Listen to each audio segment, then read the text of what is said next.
যে 4টা বছর প্রেস কনফারেন্স বলেন, বিবিসি থেকে শুরু করে কোথায় না ইন্টারভিউ দিয়েছি, কিন্তু আমি খুবই দুঃখের সাথে বলছি কেউ আমার টু দ্য পয়েন্ট একটা সংবাদও প্রচার করেনি। তারা সবসময় তাদের নিজেদের সুবিধা মতন প্রচার করেছে, যেটা আমাদের কাছে একেবারেই ভালো লাগে না। এরপর থেকে আমি আমার অনেক সাংবাদিকরা আছেন হয়তো যারা বুঝবেন, জানেন, হয়তো শুনেছেন যে না, মুজিব ভাবি আর কোনো ইন্টারভিউ দিতে চায় নাই এই জন্যই যে আপনারা ঠিক মতন প্রচার করেন না আমাদের কথাগুলো। তো এবার অনুরোধ করবো আপনারা সঠিক কথাগুলো বলবেন এবং সঠিকভাবে উপস্থাপন করবেন, লেখেন কি প্রচার করেন যেভাবেই হবে, আর এমনভাবেই করবেন যেন এটার আবার দুরকম মন্তব্য উঠে না আসে।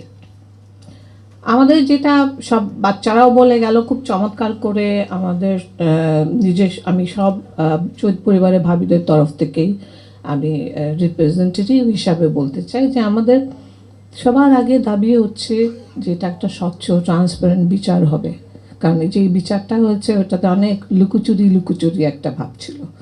আমরা কিন্তু জানি নাই, কারণ আমরা জানি নাই, এটা আমরা জানতে চাই। এটা আমাদের দাবি, আমাদের সন্তানদেরও দাবি।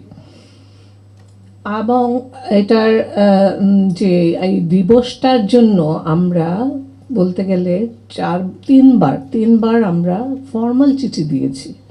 আমাদের দাবিটা এটা ছিল যে আমরা এই দিবসটা চাচ্ছি। দিবসটা কেন চাচ্ছি জানেন?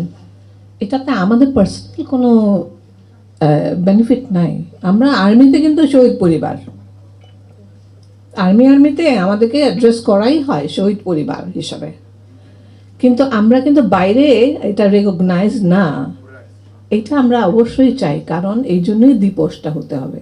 তাহলে আমরা কোনো সুবিধা চাচ্ছি না, আমরা অবশ্যই চাইবো যে আমাদেরকে ওই শ্রদ্ধার জায়গাটা তৈরি করে দেয় স্টেট, যেখানে আমরা দাঁড়াবো, আমাদের সন্তানরা বলতে পারবে যে তাদের বাবা শহীদ হয়েছেন।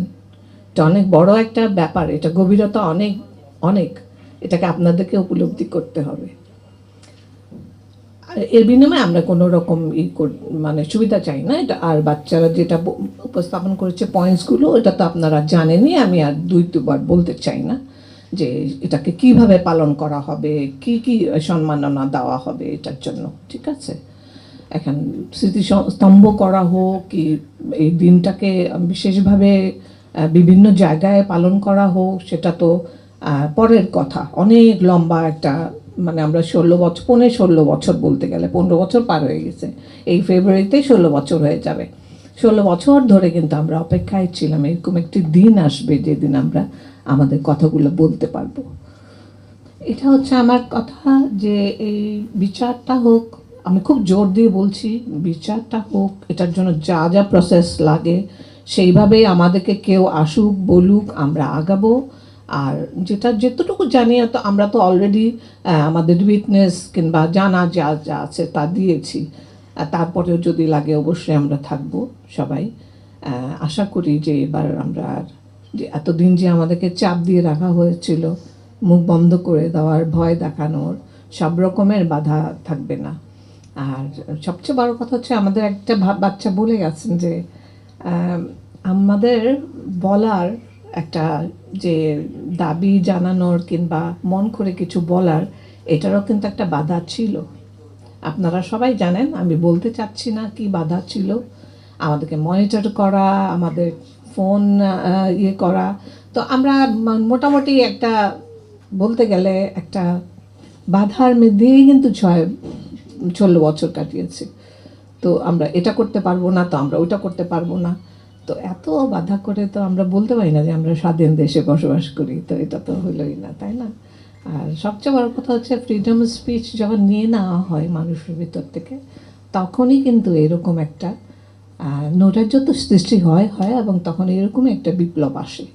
বিপ্লবের মাধ্যমেই হয়, এবং বিপ্লবগুলো সবসময় ছাত্রদের মাধ্যমে আসে। আমি অত্যন্ত কৃতজ্ঞতার সাথে বলতে চাচ্ছি যে আমাদের যে ছাত্র আন্দোলনকারীরা, যারা এই কোটা আন্দোলন নিয়ে যুদ্ধ করতে করতে এতগুলো প্রাণ হারিয়ে, তার মাঝে আমাদের একটা শহীদ পরিবারের এক ছেলে দীপ্র গুলি খেলো, খুবই ও আহত। আপনারা সবাই দোয়া করবেন যেন ও তাড়াতাড়ি সুস্থ হয়, সম্পূর্ণ সুস্থ হয়। সামনে অনেক লম্বা সময় ওর জন্য। এবং আমি প্রতিদিন ফেসবুকে স্ক্রোল করলে দেখি হাসপাতালগুলোতে বাচ্চাগুলো চিৎকার করছে, কত রকম করে যে ওদেরকে নির্যাতন করা হয়েছে। অন্যায়গুলো অন্যায় অন্যায়, এটা আমার হাজব্যান্ডের সাথে হোক, আমাদের অফিসারদের সাথে যেটাই হয়েছে, এবং এই দেশে পর্যায়ক্রমে যা যা হয়ে আসছে এতগুলো বছর, সবগুলোই কিন্তু কোনোটার সাথে কোনো মাপা যায় না, জানেন, কোনোটার মাপা যায় না। আমি এবার লিটারেলি ফেসবুকে চোখে পানি ঝরিয়েছি বাচ্চাদের এই এক একটা স্লোগান বলেন, ওদের দৃশ্যগুলো দেখে, ওদের যে সাহসগুলো দেখে I hats off to them, যে ওরা এত সাহস কোত্থেকে পেল। আমি একবার অনেক দিন আগে আমার একজন খুব প্রিয় একটা মানুষের সাথে বলছিলাম যে কবে যে আসবে একটা সুদিন। আমি শুনেছি যে একটা জাতিকে ধ্বংস করার জন্য আমাদের কোরআন শরীফে তো আছেই লেখা যে আবাবিল পাখি পাঠিয়েছিল। পাখি ঠোঁটে কতটুকুই বা ইট আসে, তাই না?